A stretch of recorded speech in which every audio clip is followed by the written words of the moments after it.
Welcome back, it's me Lou. I'm here for another unboxing and review, and today we are jumping back to video games. So recently on Amazon, I purchased this. It's the 8BitDO arcade stick. I'm a big fan of 2D fighting games, especially the older ones, like Street Fighter, the ones that were on the SNK Neo Geo, like Art of Fighting, Samurai Showdown, The King of Fighters, Last Blade, some of the offbeat ones like Fighter's History and Karnov's Revenge by Data East. And I've just been playing a lot of 2D fighting games on the Switch, and for that I've been using either the Pro controller from Nintendo or the 8BitDO SN30 Plus Pro. And as I'm playing those games, as much as I enjoy playing them with like a normal, gamepad, I'm really nostalgic for the old arcade sticks. A few years back, I was playing a lot of 2D fighting games on my PlayStation 4, and then I got an arcade stick. I got the Razer Panthera Evo, which is an amazing, amazing joystick. At the time, it was being endorsed by pro wrestler Kenny Omega. And I think that was one of the reasons why I jumped on board with that stick specifically. But it's a great stick overall. It's easy, moddable. You can just pop it open with a Torx driver, and then swap out the buttons like I did. I swapped them out for Sanwa buttons. I replaced the stock box art with some custom box art. So the whole modding scene with joysticks, it's kind of something that I dabble in every now and then. I think it's very fun. And I knew that with the Switch, I was kind of shopping around because I'm like, okay, I want a joystick for my Switch. What do I get? And then this one really caught my eye. I'm a big fan of the 8BitDO peripherals to begin with. I have a couple of their gamepads for like my SNES Mini, my Super Famicom Mini, my Genesis Mini. You kind of get the point. So I knew the quality was going to be pretty high, but what really sold me on this one in particular is that I loved the aesthetic of it. It really reminded me of the old 8-bit Nintendo Entertainment System joystick known as the Nes Advantage. So when I saw this, I'm like, this is awesome. It's an arcade stick. It's compatible with the Nintendo Switch. I play a lot of fighting games. Let's jump on board. So I bought this on Amazon. I believe it went for somewhere around $80, maybe like 80 to like 89 bucks. The reviews were pretty spot on about this. Everyone said it was a great fighting stick. If you wanted to mod it, you could. And I was already familiar with 8BitDO's products, so I knew that the quality was going to be there. So I went ahead and I got it, and we're going to unbox it here today. So this isn't not going to be a full review. Like, unfortunately, I don't have the video equipment to rig up my Switch to like a capture device and record gameplay footage while I'm using this. So instead, I'm just going to unbox it to give you an idea of the contents of what's inside and how it kind of just like roughly handles in hand. So here's the box art. Beautiful photo of the actual arcade stick. This really sells it to me. Looks awesome. Up here, it lets us know that it works on the Switch, Windows, Steam, Raspberry Pi. It includes one arcade stick, 2.4 gig receiver, a cable, and a manual.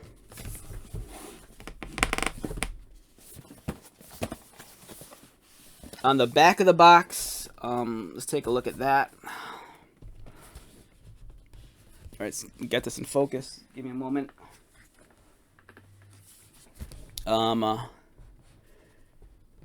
Alright, so more about the compatibility.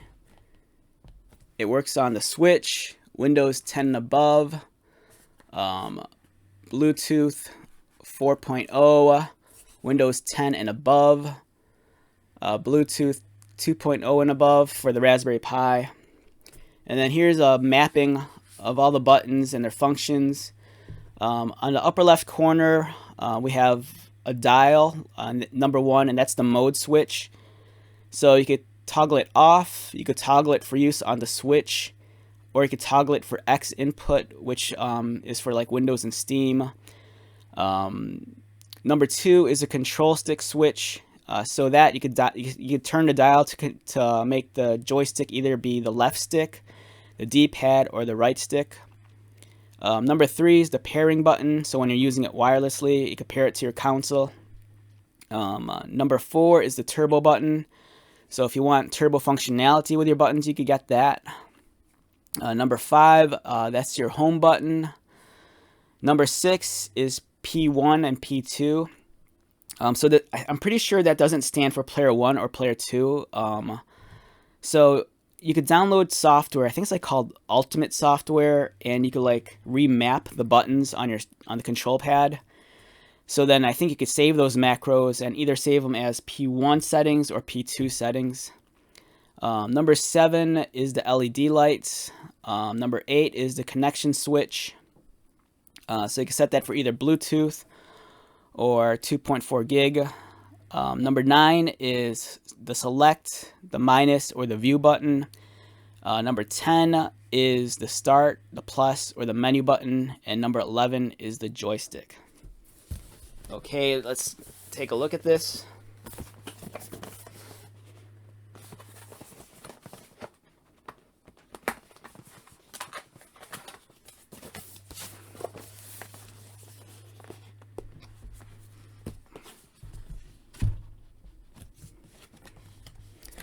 Alright, I'm not sure if I'll be able to unbox this with my camera on top of it, so we'll see how much I can get away with it. And let's see if this will open. Alright, give me a moment. I need to open this off screen. I'll be back because the lid on this is pretty tall, so it's going to hit my camera when I open it. So give me a second.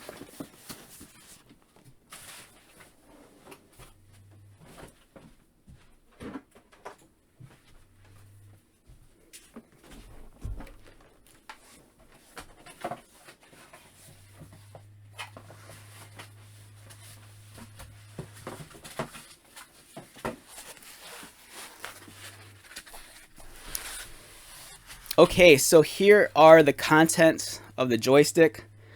Removing it from the box, you have these 2 large foam protectors. There's a slot here. Alright, we have the USB and C cable right here. So you can connect this, I believe one end, the male end, to the back of the joystick, and the opposite male end, I think you plug this into your... I want to say maybe I don't know what you plug this into. Oh, I take it back. Opposite, right? So you plug this end into the back of the joystick, and then the standard USB, you plug that into your console. I think you plug it into the dock of the Switch, I think. We have documentation here, the arcade stick instruction manual. Describes all the functionality and how to properly use it. It's in different languages, so we have that. Okay, let's carefully take this out.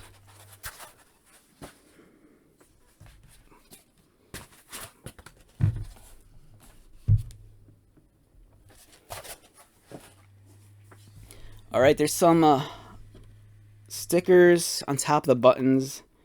Let's remove those quickly. So these are to prevent the buttons from getting scuffed up and scratched while it's in the box.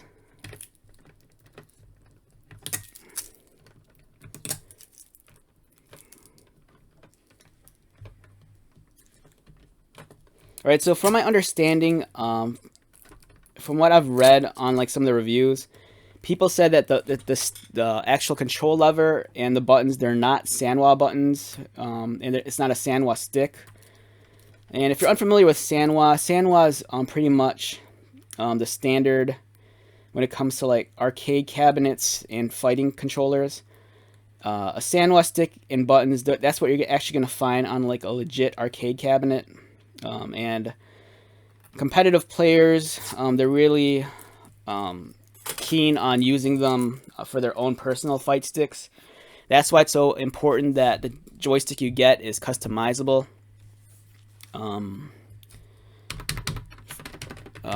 Right now I'm filling the buttons The buttons feel okay. They're decent. The range of travel seems alright for me. Alright, so one thing I read online is that...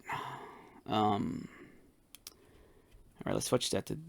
One thing I read online is that some people are saying... So the joystick here, the actual ball and lever here, this is not a Sanwa stick. I think some people said it might be like a clone or something like that. Alright, so some people said it's okay, and I'm handling it right now, and it does feel nice. One thing some of the more competitive players were citing that they didn't like about this is that they said that it feels a little loose. Like, it clicks, which is nice. I do like my joysticks to click. But they felt that it was a little too loose, and I know what they're talking about. There's a slight, it's almost like a little gappy, you know, before it registers. You know, I personally prefer a really tight stick. And some of the more competitive players, they talked about how they swapped out the stock stick here with an official Sanwa, and I'm kind of contemplating that right now. So I ordered the additional parts just in case I decide to go that route. But yeah, I know what they're talking about. It does feel a little like floaty or gappy, which is, I mean, it doesn't hinder the performance, but it's just more about personal preference. You know, some people prefer a little bit more tension and resistance on their joystick, and I'm kind of one of those people. But it does feel nice. And for those of you that understand what I'm going to talk about, so underneath this control lever, there's a restrictor plate. And a restrictor plate is essentially also known as a gate, and it'll have a specific shape. The gate under this joystick is like a square. So you can go up, down, left, right, and then when you hit the corners, you'll hit the corner of the square. What I opt for is I like to have an octagonal gate, a gate with 8 sides, so that I can specifically push up, specifically push upper left, upper right, lower left, and lower right, and still hit left and right. And each time I hit one of those directions, it'll actually lock into positions accurately. In a hex, square gate's all right. You know, it allows a little bit more freedom. But for me, I like precision in my fighting games, so I'm probably going to opt out for an octagonal gate. And I'll probably open up the system and replace the gate with that.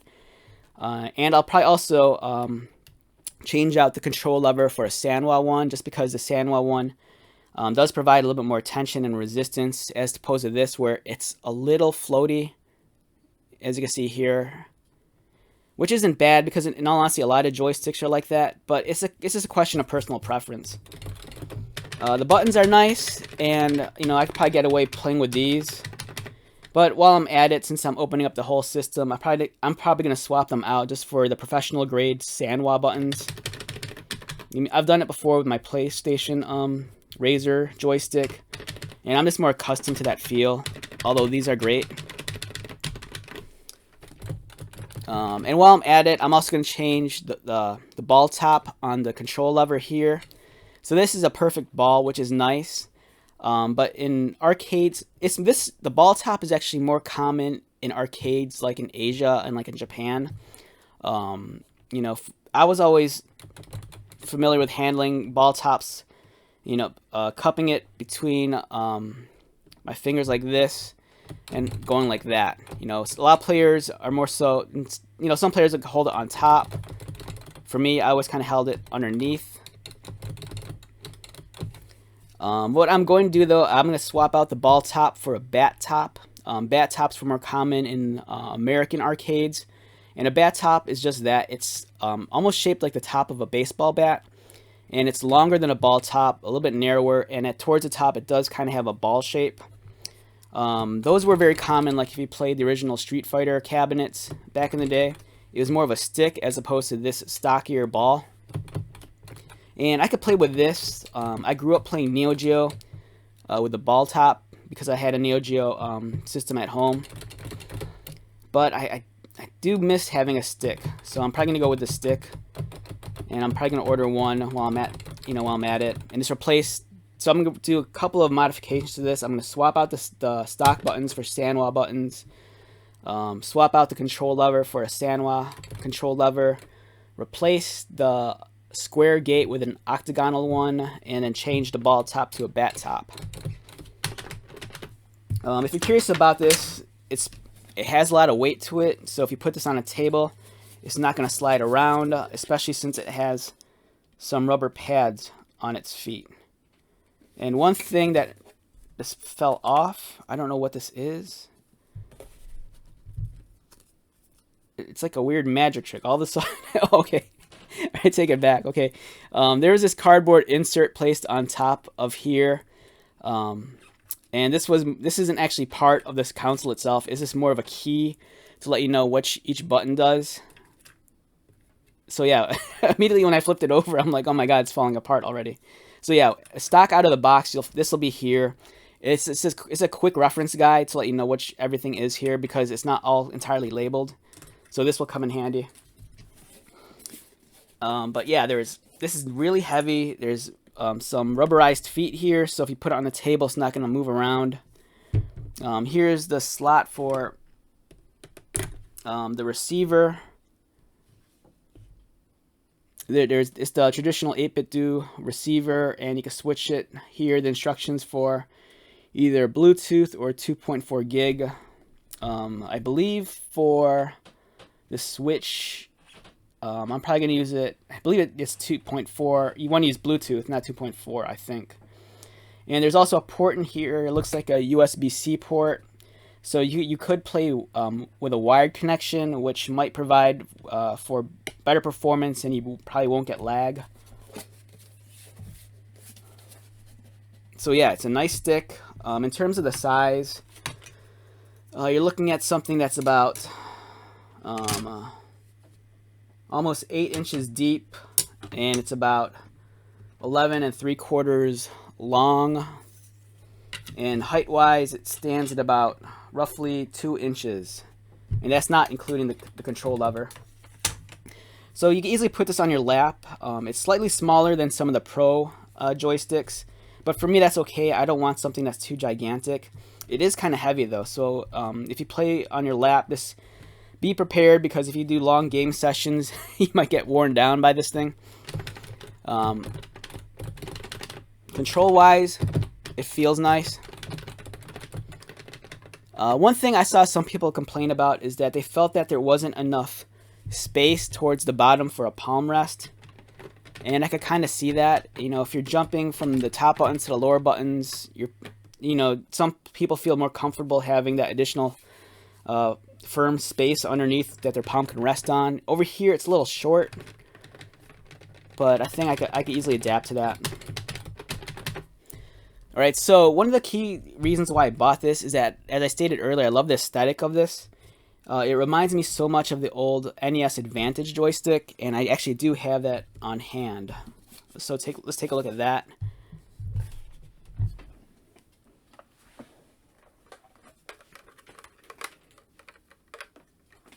Okay, so this is my actual childhood Nes Advantage Joystick. Growing up, I loved this thing. Alright, so for me, playing Nintendo, I had 3 options. I could either use the stock controller, the NES Advantage, or the Max Pad. And I got the Max Pad somewhere. Let me see if I could grab that real fast.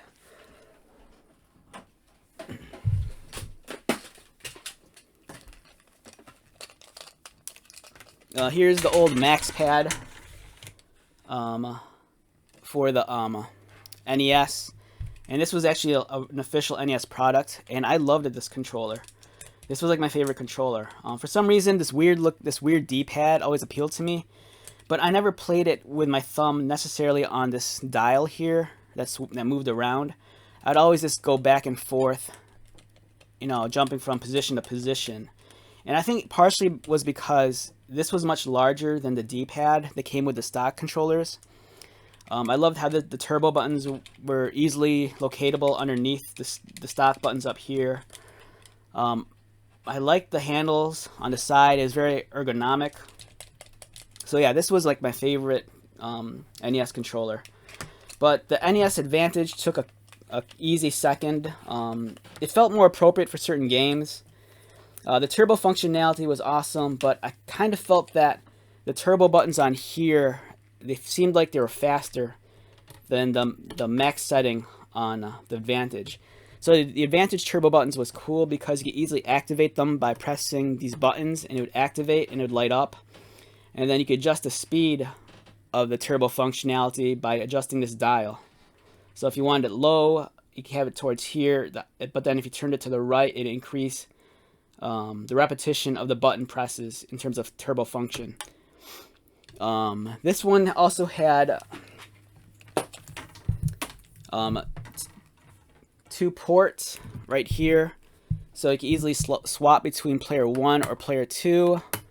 A nice select button, start button, and a slow motion button. I'd always fiddle around with the top of the stick too, because it does unscrew.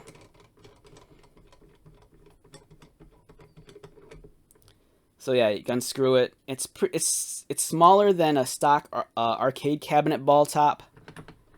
The control lever here is nice. It doesn't really feel floaty at all. There's very little play. It's nice and tight.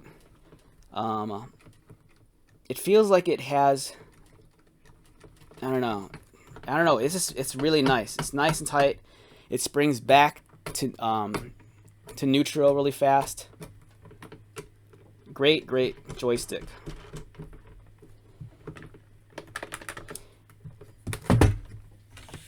So, for me, the big selling point on this stick here was that it resembled this one somewhat with its control.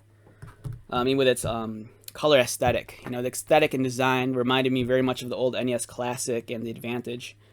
So I couldn't say no to this. As soon as I saw it, I'm like, I'm so fond of the old Advantage. This one looks like it's right up my alley.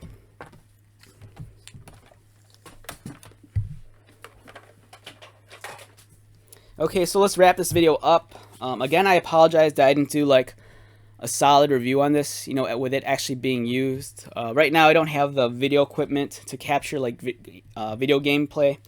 It's something I might consider in the future. I could do it on my PC, but if I wanted to do console stuff, I'd have to get like some sort of capture device for my Switch, and I don't want to jump in that far right now doing the video game stuff.